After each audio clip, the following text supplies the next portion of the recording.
cari amici, ben ritrovati, ma che piacere farvi compagnia. Io vi avevo promesso la scorsa volta di farvi scoprire insieme a me Vicenza ed eccoci qua, promessa compiuta. Infatti oggi noi faremo un giretto in quella che è la Vicenza conosciuta a livello internazionale e perciò oggi io ho in studio Luciano. Luciano, benvenuto, perché oggi ci darai una grandissima mano a farci scoprire la Vicenza di Fogazzaro. Sì. Ma ci racconti un attimino di questo Fogazzaro che ci ha portato in tutto il mondo, Luciano? Allora, a Vicenza ovviamente è ancora molto conosciuto, però lo scrittore Antonio Fogazzaro, che è stato uno dei grandi, assieme a Giovanni Verga, del romanzo italiano tra 8 e 900, adesso è molto meno letto.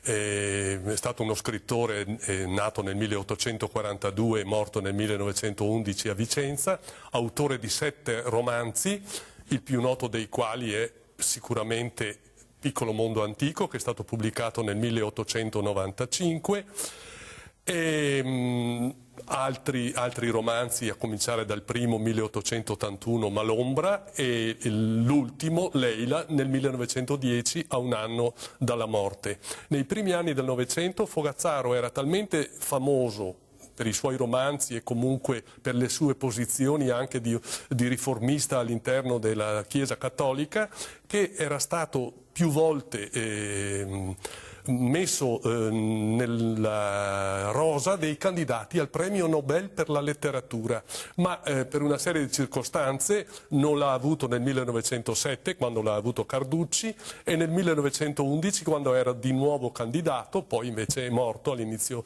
del 1911. Questo gli ha un po' nuociuto, ma insomma questo non toglie che sia uno scrittore assolutamente importante e da tornare a leggere. Meraviglioso, perché è stato proprio Fogazzaro a farmi innamorare del Veneto, è stato proprio un cammino che c'è a Vicenza, che è il cammino Fogazzaro-Roy, che c'è questo insieme di architettura, paesaggio, tutto quello che amava, perché era un gran camminatore anche lui, giusto? Certo, sì, in effetti Fogazzaro, che diciamo è vicentino, ma conosceva benissimo tutta la provincia di Vicenza, dalla Bassa a livello di Montegalda, per dire, fino a quella dell'altipiano di Tonezza del Simone. Fogazzaro ha camminato moltissimo anche perché per parte di madre lui era lombardo, nel senso che la madre era nata sul lago di Lugano, a Oria, e a Oria la famiglia Fogazzaro aveva una bellissima casa, non una villa, che adesso è di proprietà del FAI e che si può visitare, ed è rimasta tale e quale come appunto Fogazzaro l'ha vista, l'ha abitata e come soprattutto Fogazzaro l'ha descritta in Piccolo mondo antico, quindi è uno anche dei luoghi, se posso dire, oltre la provincia di Vicenza, che merita una visita. Beh, Luciano, allora possiamo dire che Fogazzaro, così come me, era diversamente veneto anche lui, perché con questa influenza lombarda... Certo, sì, e soprattutto quando si dice di Fogazzaro camminatore, lui teorizzava proprio che quando camminava in montagna la mente gli si liberava, il cuore che era magari oppresso da qualche problema, da qualche sorrow, diciamo, qualche dispiacere, e si risollevava, insomma, ecco, e trovava anche un contatto e addirittura un colloquio con la natura. Portiamo i nostri amici a vedere un po' di immagini che ho girato proprio su Fogazzaro e sul suo cammino. Guarda qua, Luciano, cosa vi facciamo scoprire adesso. Palazzo Gualdo, sede comunale dal 1909. E che c'entra questo con Fogazzaro? Il nostro palazzo è legato anche a Fogazzaro perché in occasione del centenario della morte noi abbiamo creato una mostra permanente. Ma dai! Sì! Allora andiamo a vederla? Certo, è stata creata proprio nel 2011 in occasione del centenario della morte dello scrittore. Abbiamo pensato di creare 2 sale, una mostra permanente dedicata ad Antonio Fogazzaro, soprattutto qui a Montegalda. Ci sono documenti originali, ci sono tutte le prime edizioni originali dei suoi romanzi. La famiglia Fogazzaro nasce in realtà dai valli del Pasubio, scendono giù nella zona di Schio.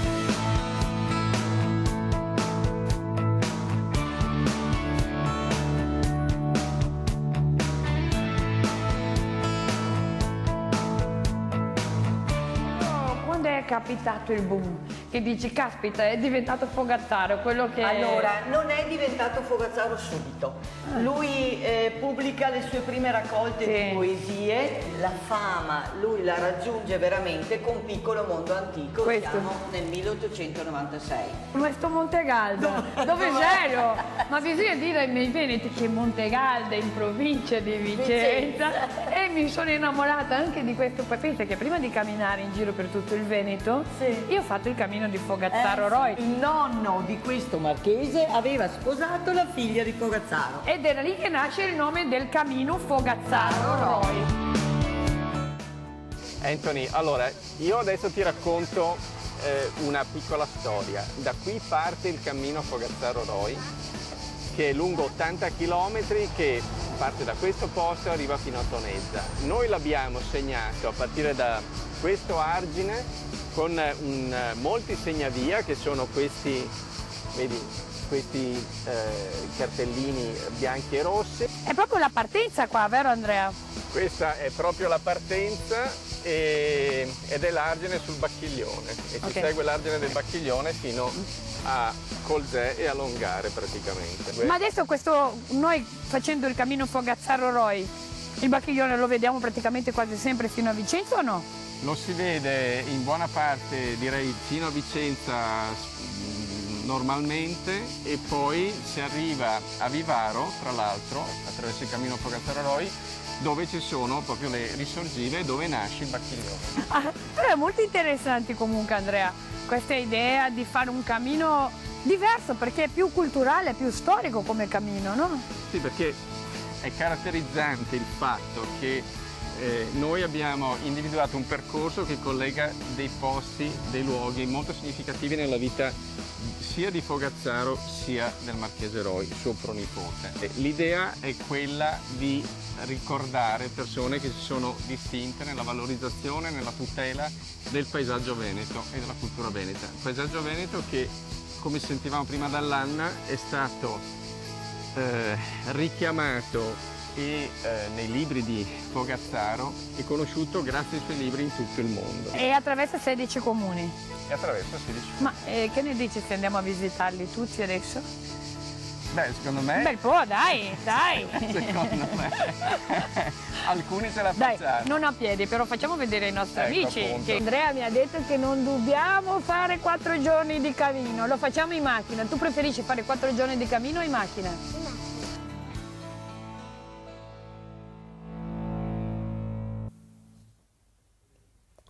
E questa, Luciana, era una piccolissima introduzione a quelle che erano le grandi passioni di Fogazzaro, giusto? La parte paesaggistica, poi c'è molt'altro. Certo, sì, a cominciare da Montegalda è stata fatta vedere questa mostra interessante con documenti e ausili didattici, ma poco distante dal municipio c'è la villa dello zio di Fogazzaro, Don Giuseppe Fogazzaro, che ha un bellissimo parco, io spero che sia ancora visitabile, che è stato fatto dallo zio e con l'aiuto di un architetto paesaggista molto importante, Carregaro Negrin. Ed è un parco romantico con il laghetto che entra, come spesso succede in Fogazzaro, entra in uno dei suoi romanzi, il Piccolo Mondo moderno. Il seguito del Piccolo Mondo Antico è ambientato in uno dei primi capitoli proprio dentro al parco di Villa Fogazzaro. Quindi le ville, se ne vedranno anche delle altre, ma le ville, i parchi, gli argini, i campi stessi sono stati percorsi da Fogazzaro e sono stati resi materiale descrittivo importante, paesaggistico, dentro ai romanzi di Fogazzaro. Guarda Luciano, la cosa che più mi ha affascinato è sapere quanto questo scrittore ci ha fatto vedere a livello internazionale, perché si parlava di tutto il mondo. Ho visto i suoi libri tradotti in tantissime lingue. Certo, sì. Per esempio, per motivi magari non solo legati alla letteratura, ma legati anche al problema dei suoi rapporti con la Chiesa dell'epoca, uno dei romanzi dopo Piccolo Mondo Moderno è stato Il Santo, è stato tradotto in giapponese perché ha avuto anche un eco di scandalo, perché insomma il romanzo è stato condannato all'indice, diciamolo. Adesso farebbe sorridere, ma a quel tempo insomma la Chiesa aveva una certa chiusura che ha determinato questa condanna. Ecco, anche per questo motivo di Fogazzaro all'inizio del Novecento si parlava in tutto il mondo. Il romanzo di Fogazzaro, Il Santo, è stato letto alla Casa Bianca dal presidente Theodore Roosevelt e dalla sua signora, che avevano invitato lo scrittore alla Casa Bianca. Ecco, quindi anche questo è una cosa che dà la misura di quanto Fogazzaro fosse noto a livello internazionale un secolo fa. È incredibile questo, ma è incredibile anche quelle che sono le ricchezze che c'è intorno alla storia e alla passione di Fogazzaro, perché poi io, essendo diversamente veneta, qualcosina ho letto, so che i suoi rapporti con Palladio non è che fiorivano di tanto amore, però lui lo apprezzava tantissimo, talmente tanto che guarda le immagini che gli faccio vedere adesso, Luciano. Va bene, le guardiamo. Le guardiamo. Questo è uno dei posti più interessanti e vicino ai quali passa il cammino Fogazzaro-Roy, è la villa alla Rotonda di Palladio. È stata costruita dall'abate Almerico per se stesso, per il periodo in cui della sua pensione, quando lui ha smesso di lavorare. Quindi questa era la sua casa di campagna per il periodo di riposo alla fine della sua vita. È in un contesto straordinariamente elegante e di per sé è considerata la villa più riuscita di Palladio.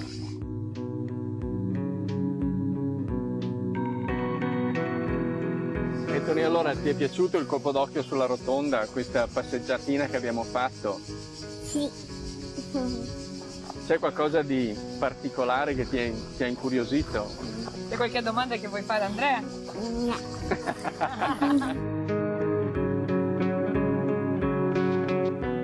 Che si chiama rotonda la ved quadrata? Beh, è una domanda più che lecita. In effetti, vedi che c'è un cupolone rotondo sul tetto della villa? Sì. Ecco, è per questo motivo che si chiama anche rotonda, oltre che Villa Almerico Capra, detta la rotonda. Buona domanda. Buona domanda, eh?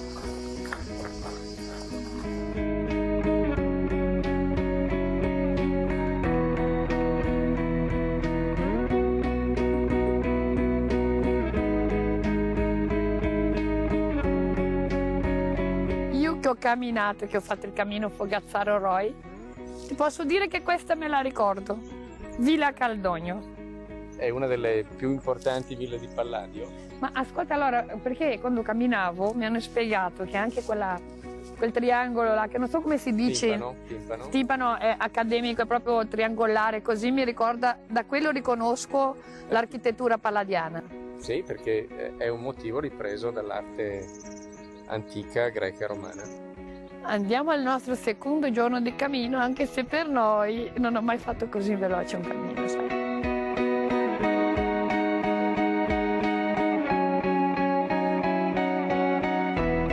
Questo è il secondo giorno della nostra camminata, del nostro percorso, e quindi è il tratto fra Vicenza e Marano. Noi siamo nella zona delle Risorgive di Vivaro, che è l'area dove nasce il Bacchiglione. È una delle zone più suggestive dell'intero percorso. Quest'acqua, come potete notare, è di una limpidezza assoluta. È una zona parco e credo che valga assolutamente la pena.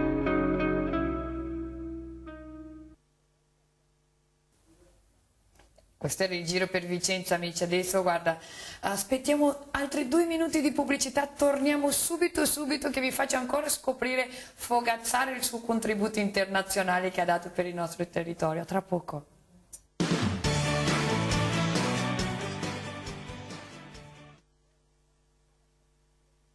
Sempre.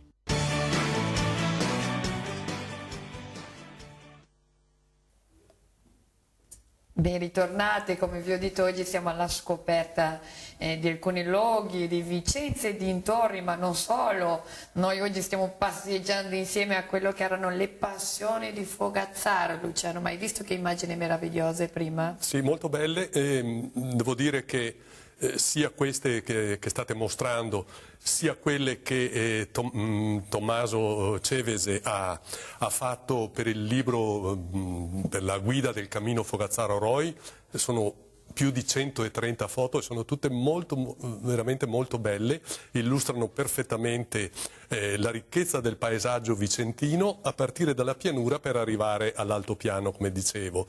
E ci sono molti particolari che corrispondono ancora a quel tipo di paesaggio che aveva visto, che aveva camminato, che aveva percorso, che aveva trasformato Fogazzaro per metterlo dentro nei suoi romanzi e anche nei suoi racconti, perché c'è un racconto di Fogazzaro che si chiama Il testamento dell'orbo di Rettorgole, che proprio è ambientato proprio nella campagna vicentina lungo questi argini che voi fate vedere, che sono molto suggestivi ancora. Beh, il luogo è meraviglioso, Fogazzaro se ne intendeva, così come io mi definisco diversamente veneta. Guarda, non ci vuole molto per innamorarsi di quei luoghi, perché poi camminando ho trovato dei paesaggi stupendi. Ma professore, guarda solo queste immagini che adesso dove vi porto, perché stiamo quasi arrivando alla fine di questo cammino delle passioni di Fogazzaro, ma guarda questo contributo che meraviglia.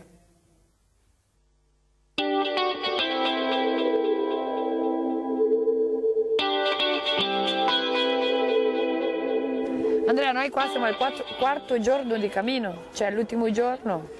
Questo è proprio l'ultimo tratto del percorso, siamo in località Pria, questo è l'Astico, il torrente Astico, ed è uno dei punti più suggestivi. Ci sono infatti persone che si tuffano anche dal ponte e è raccomandabile una sosta, c'è una simpatica birreria qua vicino e da qui poi finisce la parte relativamente pianeggiante e si inizia la salita per andare a Tonezza.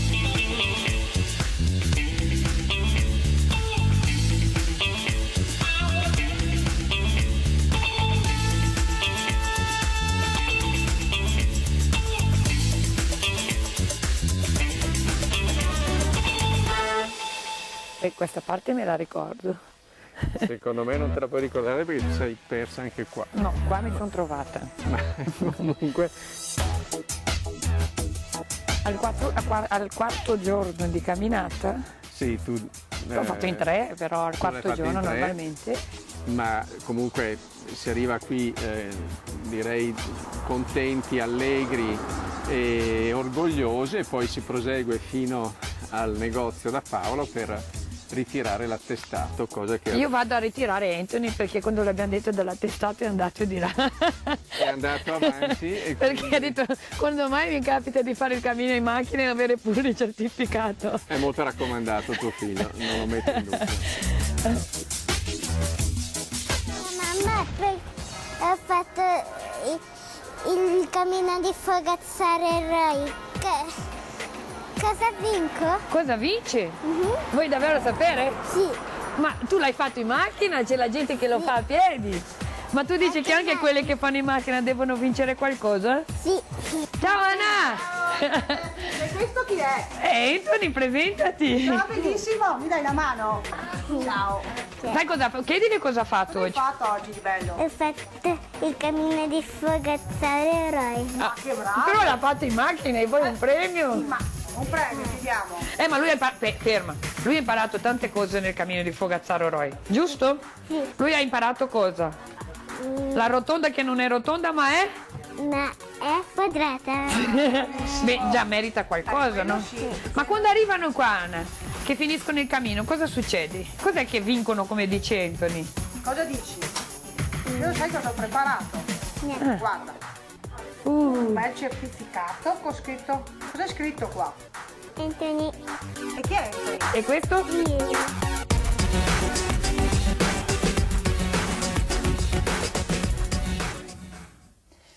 E devo dire, visto che i miei amici mi ospitano a casa loro, Anthony si è servito benissimo e si è divertito tantissimo, Luciano, perché ha provato tutti, ha provato il torrente, ha provato Certo. le sorgenti e fino ad arrivare a Tonezza, perché Fogazzaro aveva anche lì un legame speciale. Certo, sì. Solo qualcosa che mi è venuto in mente vedendo quelle acque stupende, limpide. Fogazzaro lavorava proprio anche su queste piccole sorgenti e qualche volta le battezzava con un suo nome. Per esempio c'è in un romanzo, l'ultimo, Leila, dove parla della fonte Ridarella, perché il chioccolare dell'acqua è come un riso dell'acqua, insomma.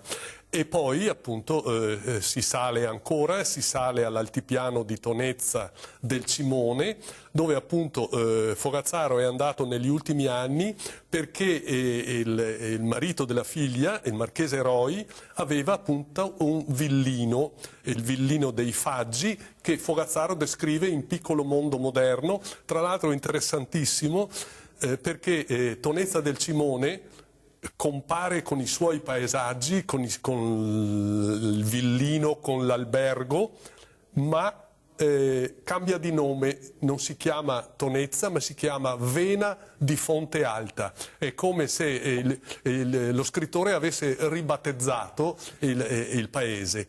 E addirittura adesso c'è l'albergo c'è ancora, purtroppo il villino dei Faggi è in uno stato pietoso, che sarebbe il caso che proprio grazie anche a questa trasmissione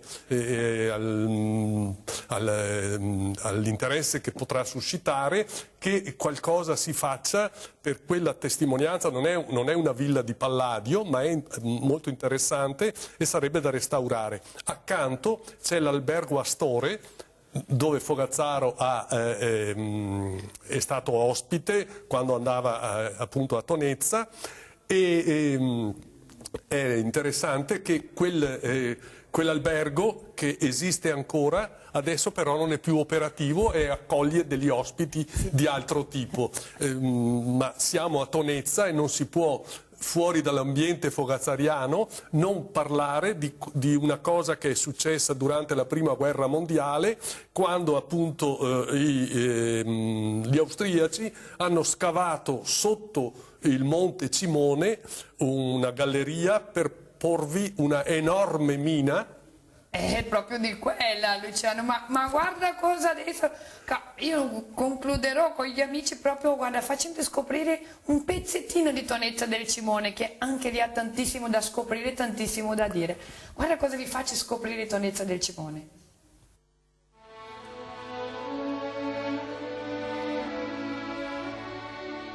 Questo qua è stato fatto in onore praticamente ai soldati. Ai caduti? Sì, in questa zona qua. Ma dai. E sono stati i tonezzani a farlo. Perché mi ha raccontato l'altra volta un signore un fante, ma non me la ricordo bene la parte dell'esplosione, perché pensavano di essere arrivati i tedeschi, giusto? E alla fine non erano...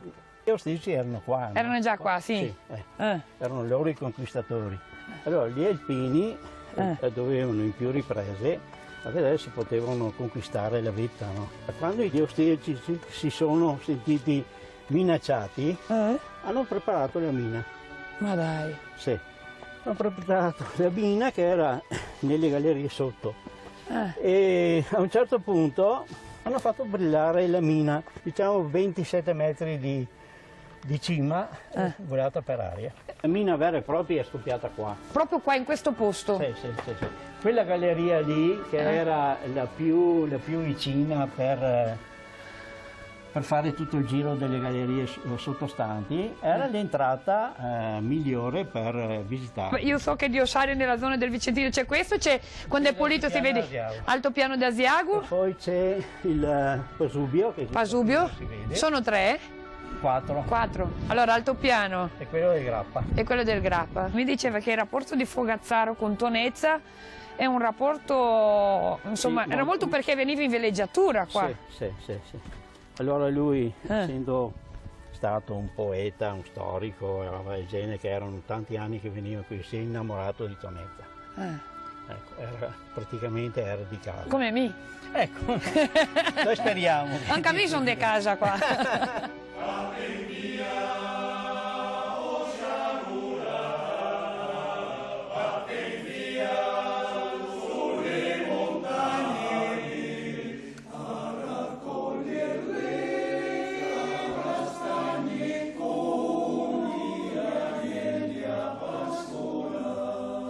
E a Tonezza non poteva che concludere qua, in questo luogo sacro, il cimitero austro-ungarico. Da quanto sono stata informata, le salme dei soldati austro-ungarici sono state portate nella loro patria e qua è rimasto un luogo sacro per ricordare quelli che sono stati i soldati martiri della Grande Guerra.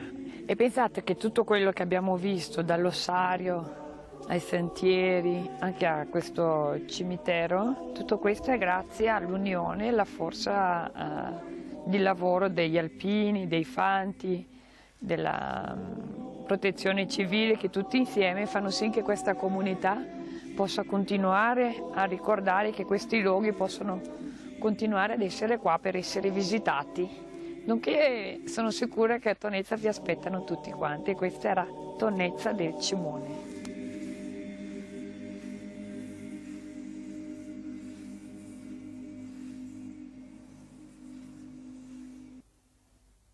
Beh amici, che dirvi, e anche a Vicenza io e il caro Giovanni Bonatelli, che ringrazio tantissimo, abbiamo cercato di farvi vivere queste perle, queste meraviglie del nostro territorio.